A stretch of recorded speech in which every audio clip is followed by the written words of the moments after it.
Sir Kashmir की बात करते हुए हमें आपको अभी अभी डिलिमिटेशन कमीशन में भी मेंबर बनाया गया है। वो आने वाले दिनों में सबसे बड़ा कार्य जम्मू कश्मीर के लिए रहने वाला है, और खासकर जबकि हमारी कुछ सीटें पीओके के अंदर भी रह गई है। तो इसके बारे में सर सरकार कैसे आगे बढ़ रही है, और उसको कैसे डिलिमिटेशन से कैसे आने वाले समय में एक अच्छा लोगों के लिए ये भी होगा, और कश्मीर और पीओके की सीट के लिए हम क्या देख रहे हैं? देखिए, जहां तक पीओजेके का संबंध है, हमारा हमेशा ये मत रहा है कि ये भारत का हिस्सा है और इसीलिए 24 सीटें वहां पर असेंबली के लिए ईयर मार्क करके रखी गई है। विडंबना यह है कि जो पिछली सरकारें गुजरी हैं वो अपनी बात को भूल जाते हैं। अभी आज ही मैं सुबह कह रहा था कि 1994 में संसद ने एक प्रस्ताव पारित किया था। उस समय हमारी सरकार नहीं थी, नरसिम्हा राव जी की सरकार थी, लेकिन हमने भी वो सर्व समिति में उसको उस प्रस्ताव का समर्थन किया था, जिसमें ये कहा गया था कि यदि भारत और पाकिस्तान के बीच में कोई मुद्दा बचा हुआ है तो मात्र ये कि किस प्रकार पाकिस्तान के नाजायज कब्जे में, गैर कानूनी कब्जे में जम्मू कश्मीर के हिस्से को पुनः भारतीय गणराज्य का हिस्सा बनाया जाए। लेकिन जब कांग्रेस की यह नीति रही है कि दे प्रैक्टिस बाई कन्वीनियंस, उसके बाद वो भूल गए, फिर वो अपीसमेंट में आ जाते हैं। हमने उस बात को आगे बढ़ाया और यकीनन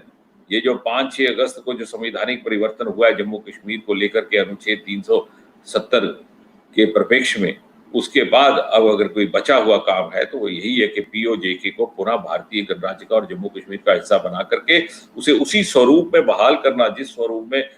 उस समय के वहां के शासक Maharaja Hari Singh instrument of succession पर हस्ताक्षर करके भारत को सौंप गए थे, उस स्वरूप में उसको वापस बहाल करना जिस स्वरूप में वहां के महाराजा ने इसे भारतीय गणराज्य को सौंपा था। और इसलिए डीलिमिटेशन कमीशन का महत्व ये भी बनता है कि बदले हुए परिप्रेक्ष्य में, क्योंकि डीलिमिटेशन और सीटों का निर्धारित करने का कार्य भी राजनीति के दृष्टिकोण से किया गया। तत्कालीन जो सरकारें थी, कुछ कश्मीर केंद्रित पार्टियां थी जिनको लगता था कि उसमें लाभ है, उन्होंने उसी प्रकार से उसको ढालने का प्रयास किया। विडंबना यह कि 370 के नाम को लेकर के बड़ा खिलवाड़ हुआ। वहां की जब सरकार थी, नेशनल कॉन्फ्रेंस के मुख्यमंत्री थे, उन्होंने एम्बार्गो लगा दी 2026 तक डीलिमिटेशन पर, ये कह करके जी केंद्र ने लगाई है। बाकी बातों में केंद्र को नहीं थे मानते, क्योंकि बात तो बाकी स्पेशल स्टेटस है, जहां अपने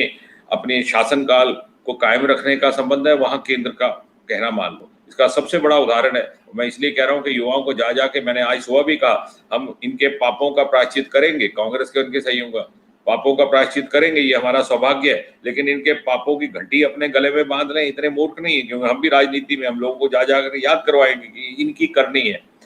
1975 में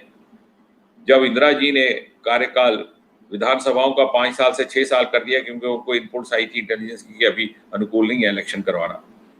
तो शेख अब्दुल्ला सरकार थी जम्मू कश्मीर में, तुरंत उन्होंने 5 साल से 6 साल कर दी। तब उन्हें 370 नजर नहीं आया, तब उन्होंने ये नहीं कहा कि हमारा स्पेशल स्टेटस है, हम केंद्र के विधान को नहीं मानते। लेकिन 3 ही साल के भीतर जब मोरारजी भाई प्रधानमंत्री आए, उन्होंने कहा ये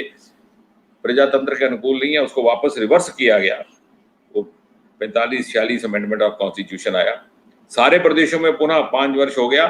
वहां पर उन्होंने कहा नहीं साहब, अब तो 370 है, अब हम इसको रिवर्स नहीं करेंगे। तो इन लोगों ने 370 के नाम पर अपने ही लोगों के साथ खिलवाड़ किया, अपने ही वोटर के साथ खिलवाड़ किया, और कश्मीर की घाटी के लोगों के साथ सबसे ज्यादा धोखा किया है। इसलिए इन सब इस सारी कोताहियों को to set right and course correction के लिए ये क्रम जारी हुआ, जिसमें डीलिमिटेशन भी एक हिस्सा है और आने वाले समय में भी रहेगा।